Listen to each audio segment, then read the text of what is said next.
बिस्मिल्लाहिर्रहमानिर्रहीम। हो सकता है कि जिस टॉपिक पे मैं आज लेक्चर दे रहा हूँ आपके लिए मुज़ाहिका खेज़ हो, लेकिन ये इंतहाई संजीदा नोयत का टॉपिक है।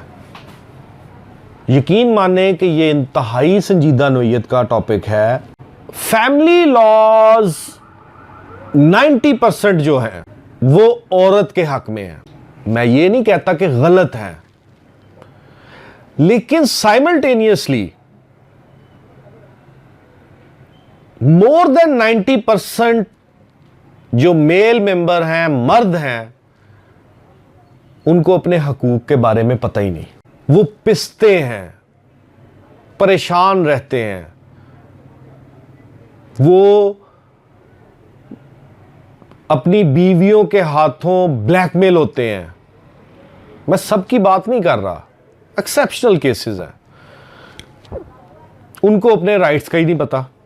शादीशुदा मर्द का अपने हकूक को क्लेम करना दो तरह से जस्टिफाइड है, एक शरई लिहाज से, एक आइली कवानीन के लिहाज से, जो ज़मीनी हकायक को देखते हुए और इस्लामी कवानीन को मद्देनज़र रखते हुए बनाए गए। औरत को कहा गया कि अगर खुदा के बाद किसी को सजदा करना जायज़ होता तो हुक्म दिया जाता कि तुम अपने शौहर को सजदा करो। खावंद का ये रुतबा। शादी के बाद औरत का मर्द के हकूक पूरा करना ऐसे ही लाजम है जैसे मर्द का औरत के हकूक पूरा करना। अब मर्द के हकूक क्या हैं? औरत उसके साथ रहते हुए हकूक ज़ौजियत अदा नहीं कर रही तो वो अदालत में जा सकता है कि ये औरत मेरे साथ रहते हुए भी हकूक ज़ौजियत अदा नहीं कर रही, ये मेरी बेसिक नेसेसिटी भी है और राइट भी है, इसको हुक्म दिया जाए कि हकूक ज़ौजियत अदा करे।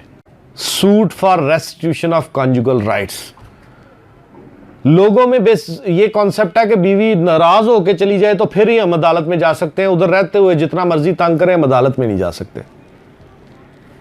मैंने ऐसे ऐसे जोड़े देखे हुए हैं जो एक ही घर में 7-7 साल से रह रहे हैं, लेकिन एक ही घर में रहते हुए अजनबी हैं। यकीन माने, मैं आपको, अगर उन्होंने मुझे इजाज़त दी तो मैं किसी दिन ऐसा शख्स आपके सामने इसी वीडियो पे बैठा दूंगा कि 7 साल हो गए एक ही छत के तले रहते हैं। मर्द आता है, अपना खाना बनाता है, खाता है, औरत आती है, अपना खाना बनाती है, खाती है, और एक ही छत के नीचे वो एक दूसरे से अजनबी हैं और हकूक नहीं अदा हो रहे। आप उस सूरत में भी अदालत में जा सकते हैं। औरत बगैर किसी वजह के नाराज होकर अपने मेके जाके बैठ गई है और वो हकूक ज़ौजियत अदा करने से इनकारी है या वापस आने से इनकारी है, तो फिर भी आप अदालत में जा सकते हैं। अदालत पूरी प्रोटेक्शन देगी। और अगर वो फिर भी नहीं मान रही और आप तलाक नहीं देना चाहते और वो खुला नहीं लेना चाहती, डेडलॉक हो चुका हुआ है, तो फिर आपके पास इख्तियार है कि आप सालसी काउंसिल में एक एप्लीकेशन लेके जाएं कि मुझे दूसरी शादी की इजाज़त दी जाए।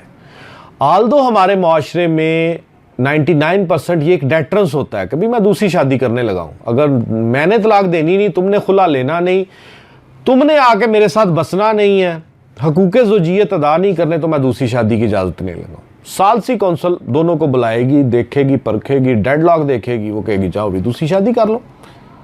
अगर ये हठधर्म है, अगर ये नहीं मानती, तो आप दूसरी शादी कर लो। सालसी काउंसिल उसकी इजाज़त दे देगी कि ना आप दूसरी शादी कर लो। ये भी एक डेटरेंस है। इसको डेटरेंस के तौर पर ही मेरा तो मशवरा इस्तेमाल करें, लेकिन अगर वो नहीं मानती तो इसको कर भी गुजरे, क्योंकि ज़िंदगी एक ही है इस दुनिया में। और मेरे नज़दीक ना मर्द की ज़ाया होनी चाहिए, ना औरत की ज़ाया होनी चाहिए, ख़ास तौर पर हठधर्मी की बुनियाद पर। फिर आ गया बच्चों के बारे में। बच्चों के बारे में भी आपके हकूक, पहला हकूक आपको मिलने से दुनिया की कोई ताकत नहीं रोक सकती। आप मिलें, 100 दफा मिलें,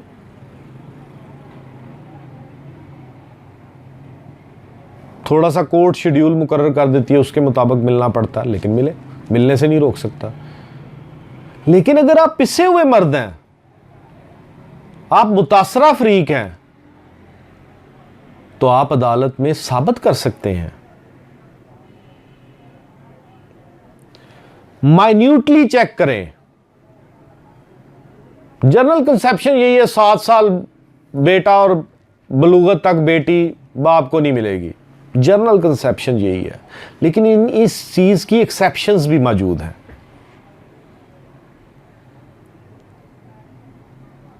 आप लोग केस को सेटअप करने से घबराते हैं।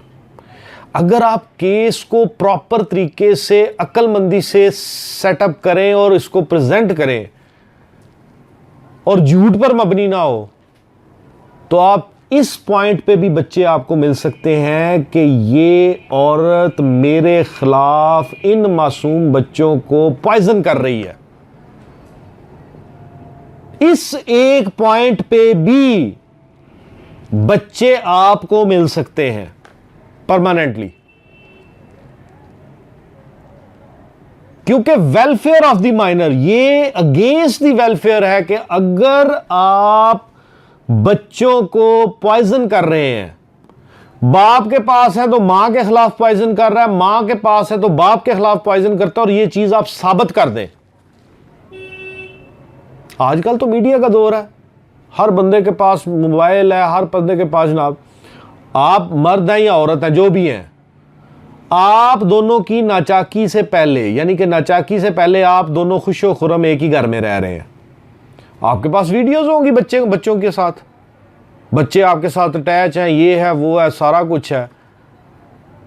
अगर 2 माह बाद अदालत में आप जाते हैं और अदालत में वही बच्चे आपके खिलाफ अब्यूसिव लैंग्वेज इस्तेमाल करते हैं या हेट्रेड शो करते हैं, नफरत शो करते हैं, तो आप फौरी तौर पर अदालत को रिकॉर्ड करवाएं कि इनकी ये हेट्रेड आज की तारीख की रिकॉर्ड का हिस्सा बनाया जाए। इनकी ये नफरत, इनका ये अब्यूसिव लैंग्वेज इस्तेमाल करना या इनका ये बदतमीजाना रवैया इख्तियार करना बच्चों का, इसको रिकॉर्ड किया जाए कि मेरे साथ इन्होंने बदतमीजाना रवैया इख्तियार किया।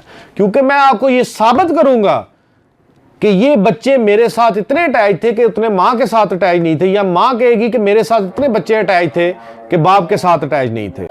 इस चीज को जब आप संजीदगी के साथ लेके जाएंगे तो बच्चे आपको मिलेंगे। उम्मीद करता हूं कि इस बारे में मैंने आपको बता दिया।